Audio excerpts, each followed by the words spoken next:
Hola, mi nombre es Nadia Abigail Merino Delgado, soy estudiante de la Universidad Politécnica de Juventino Rosas y estoy en la carrera de Ingeniería en Manufactura Avanzada. A continuación les voy a hablar acerca de un tema de la materia de termodinámica y son las sustancias puras. ¿Qué es una sustancia pura? Pues prácticamente es aquella composición química fija en cualquier parte. Uno de los ejemplos son como el agua, el nitrógeno, el helio y el dióxido de carbono.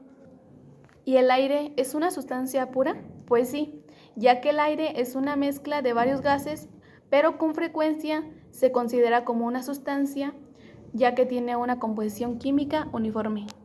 Un ejemplo, cuando se dice que no es una sustancia pura, es por ejemplo el aceite y el agua, ya que el aceite no es soluble en el agua, por lo que se acumula en la superficie y no se mezclan.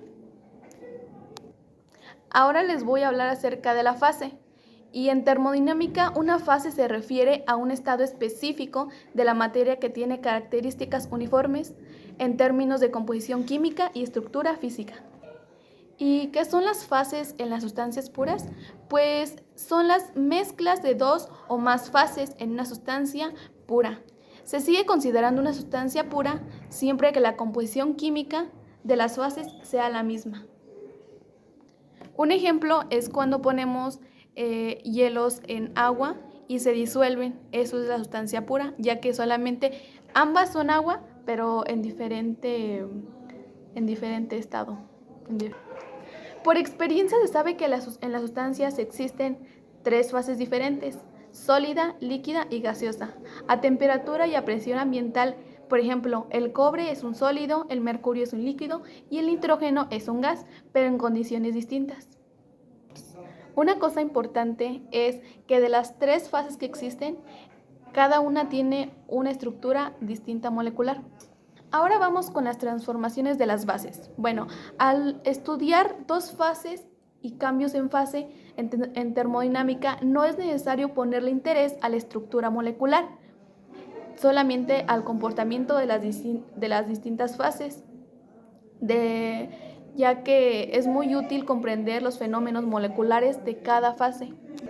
Los procesos de cambio de fase en las sustancias puras, hay muchas situaciones prácticas donde dos fases coexisten en equilibrio.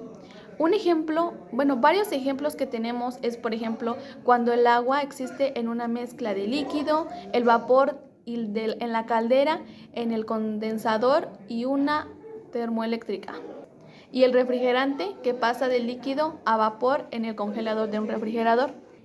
¿Y a qué temperatura hierve el agua? Quizá no sea ninguna sorpresa saber que el agua comienza a hervir a 100 grados centígrados. Sin embargo, en sentido escrito, es decir, que el agua hierve a 100 grados centígrados, es incorrecto. ¿Por qué? Porque todo esto depende a la presión atmosférica, es decir, depende del lugar. ¿Las cocciones de los alimentos son más rápidas para la gente que vive en las montañas o en la playa? Bueno, la respuesta es que tanto la presión atmosférica como la temperatura de ebullición en el agua disminuyen con la altura. Por lo tanto, la cocción toma más tiempo en mayores alturas que a nivel del mar.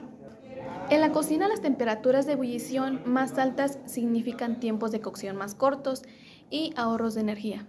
Por ejemplo, el cocimiento de un estofado de res puede requerir de 1 a 2 horas, ya que en la cacerola normal, que funciona a una presión de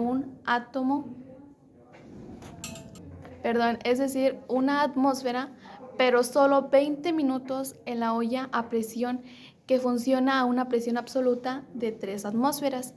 Temperatura de ebullición corresponde a 134 grados centígrados.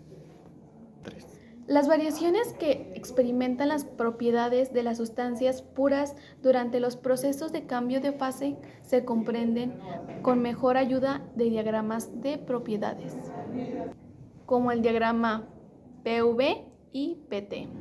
Bueno, nos vemos en otro video. Gracias, bye.